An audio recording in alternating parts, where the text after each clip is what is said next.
I'm 68 years old. Let me ask you something. When was the last time you did something, anything, just because you wanted to? Not because it was strategic, not because it moved you closer to some goal, not because it looked good or made sense or impressed someone, just because you wanted to. If you can't remember, that's the problem. I couldn't remember either, not until my heart stopped at 52 and I woke up in a hospital bed realizing I had spent my entire life performing instead of living. What I learned in the 16 years since then is going to change how you see everything. Let me describe someone you know. He wakes up at 5:30, not because he wants to, because he's afraid of what happens if he doesn't. He checks his phone before his feet touch the floor. Emails, Slack, LinkedIn. The day hasn't started and he's already behind. He tells himself he's staying ahead. But ahead of what? He doesn't know anymore. He's successful by every measure that matters to other people. The title, the income, the house that's bigger than he needs in a neighborhood that impresses people he doesn't actually like. But here's the part that would terrify him if he let himself think about it. He can't remember the last time he did something, anything, just because he wanted to, not because it was strategic, not because it looked good on LinkedIn, not because it moved him closer to some goal he set 15 years ago and never questioned since. Ask him what he'd do with a free Saturday, no obligations, no expectations, complete freedom, and watch his face. He won't light up. He'll panic because he doesn't know. He's optimized himself into a stranger. He's forgotten what he actually enjoys. He's not living. He's performing a life. And the audience he's performing for, most of them aren't even watching. I'm describing myself at 44. I'm also describing half the people watching this video right now. Here's what took me 40 years to understand. You're not chasing success, you're running from a feeling, and no amount of achievement, none, will ever let you escape it. When you were young, maybe 7, maybe 12, maybe 16, something happened. Maybe your father looked at your report card and said nothing, not angry, just nothing. Maybe your mother compared you to your cousin who was going places. Maybe a teacher told you that you were smart but not applying yourself. Or maybe nothing dramatic happened at all. Maybe you just absorbed the ambient message that every child in a competitive society absorbs. You are not enough, not yet, but you could be if you work harder, if you achieve more, if you become someone worth respecting. And so you started running. You got the grades, then you needed the degree, then the job, then the promotion, then the next promotion, then the house, then the car, then the respect of people whose names you won't remember in 10 years. And every single time you thought, this is it. This will be the thing that finally makes me feel like I'm enough. How long did the feeling last? 48 hours? A week? Maybe you got drunk at the celebration dinner and woke up the next morning already anxious about what's next. I call this the achievement trap. It's the most socially acceptable addiction that exists. And here's why it never works. The feeling you're running from, the not enoughness, was installed before you had language to question it. It lives below your conscious mind in a place that logic can't reach and accomplishments can't touch. The promotion can't reach it, the money can't reach it, the corner office can't reach it. You are trying to fill an internal wound with external achievements. It's like trying to cure loneliness by buying a bigger house. More rooms don't mean more connection. They mean more emptiness to maintain. And here's the cruelest part. The system rewards you for this. Society celebrates your dysfunction. They give you awards for your workaholism. They call your inability to rest discipline. They call your fear of inadequacy ambition. They call your compulsive need to prove yourself leadership potential. You're not succeeding. You're suffering in a way that happens to be profitable. This trap wears different masks. Let me show you two because I wore them both. The first mask, the provider. This one is dangerous because it looks like virtue. I'm doing this for my family. I'm sacrificing now so my kids can have what I didn't have. They'll understand when they're older. No, they won't. I need you to hear this. Your children do not want your money. They want your attention. They don't want the private school. They want you at dinner. They don't want the inheritance. They want the Sunday morning where you're not checking your phone. And one day, that magical future where you'll finally slow down and be present, that day doesn't come. Not because you won't have time, because you won't know how. You will have spent so many years being the provider that you won't remember how to just be dad or husband or friend. The sacrifice isn't for them. It's for you. It gives you an identity, a noble reason to avoid the intimacy you never learned how to handle. A friend of mine died 3 years ago, 68 years old, worked 70-hour weeks his entire adult life, built a company worth millions, kept saying he'd slow down next year. At his funeral, his son stood up to give the eulogy, and he said, "My father was a successful man, but I barely knew him." That's not a tribute, that's a verdict. And I sat in that church thinking that could have been my son saying those words. That almost was my son, the second mask, the postponer.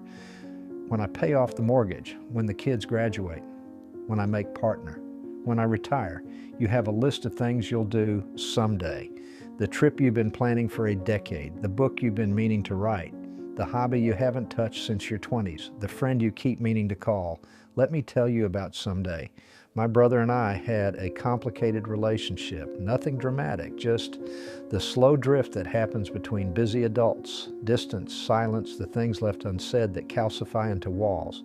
We kept saying we'd take a trip together, just the two of us, like when we were kids. Next year, we'd say, when things calm down.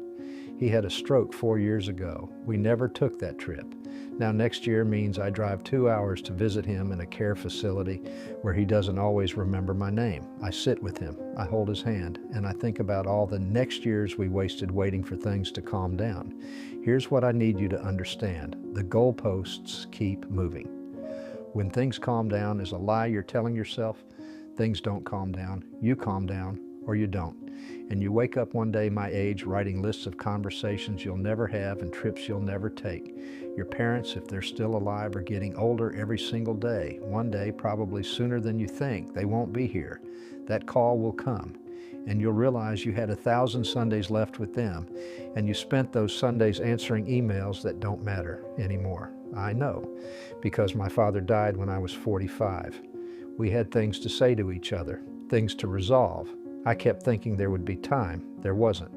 If you're recognizing yourself in these patterns, subscribe. I share insights like this every week, the kind most people won't tell you. So what does this actually cost? Not the obvious things, not the stress and the health problems, though those are real. I had my heart attack at 52. That was expensive in every sense of the word. But the real cost is quieter. The real cost is that you miss your own life. You're so busy building a life that you forget to live one. You're so focused on becoming someone that you miss being someone. You're so obsessed with the destination that you sleepwalk through the journey. Your body is at the recital, but your mind is on the quarterly numbers. Your body is at dinner, but your eyes keep drifting to your phone. Your body is in bed next to your wife, but you're rehearsing tomorrow's presentation in your head. You're there, but you're not there. And everyone around you knows the difference. Kids notice. They stop asking for your attention because they learned you weren't really available, and you tell yourself that's fine, they're independent now, but really they just gave up. Here's a question I want you to sit with. Don't answer it out loud. Don't rush past it. Just let it land. If you died tonight, no warning, no preparation, just gone. Would you be at peace with how you spent your time? Not, would people be impressed at your funeral? Not, did you achieve enough? Just, would you be at peace? If the answer is no, then what exactly are you waiting for? What is so important that you're willing to gamble your one unrepeatable life on it? I'm not going to tell you to quit your job and move to Bali. That's not wisdom. That's escapism with better scenery. The path forward isn't dramatic. It's not a revolution. It's a series of small reclamations, tiny acts of rebellion against the life you've been performing. But first, and this is the part most people skip, you have to grieve. You have to grieve the years you spent chasing something that was never going to fill you. You have to mourn the version of yourself that believed the lie. This is painful. It feels like failure. That's why most people jump straight to positive action and new goals. But until you grieve the game you were playing, you'll keep playing it with different pieces. Then you have to turn around. That feeling we talked about, the not enoughness that started this whole chase, you have to stop running and face it. Not fix it, not optimize it, not meditate it away. Just face it, let it be there. Feel the weight of it without trying to escape. This is where the real work is, not in achieving more, in sitting still long enough to meet yourself without your accomplishments as armor. And then slowly you rebuild. But this time you ask different questions. Not what will impress people, but what do I actually enjoy? Not what's strategic, but what makes me feel alive. Not what should I want, but what do I want if no one was watching and no one would ever know? Most high achievers can't answer these questions. We've been externally oriented for so long that we've lost connection to our own preferences. You might have to experiment, try things, feel ridiculous. A 60-year-old learning to paint, a senior partner at a law firm taking a pottery class, a CEO who spends Saturday mornings doing nothing and feeling like he's committing a crime. It's not efficient. That's the point. You've spent decades being efficient. Now learn to be alive. I'm 68 years old. If I'm lucky, I have maybe 15 years left, maybe 20, probably less. I've made my peace with that. But here's what I need you to understand, and this is the thing that took me 40 years to learn. These last 16 years since I stopped running have been richer than the 52 that came before. Not because I achieved more, because I finally started living instead of performing. I didn't need the title. I didn't need the corner office. I didn't need the respect of people I wouldn't recognize at the grocery store. I didn't need to prove anything to a father who died 23 years ago and never asked me to prove anything in the first place.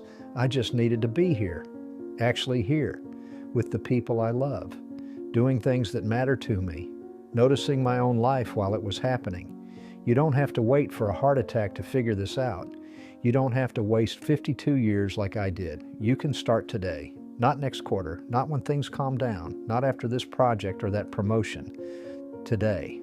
The life you're waiting to live, it's not in the future. It never was. It's here, right now. In the next conversation you have with your child, in the next meal with your wife, in the next moment you let yourself just be without needing to become anything more.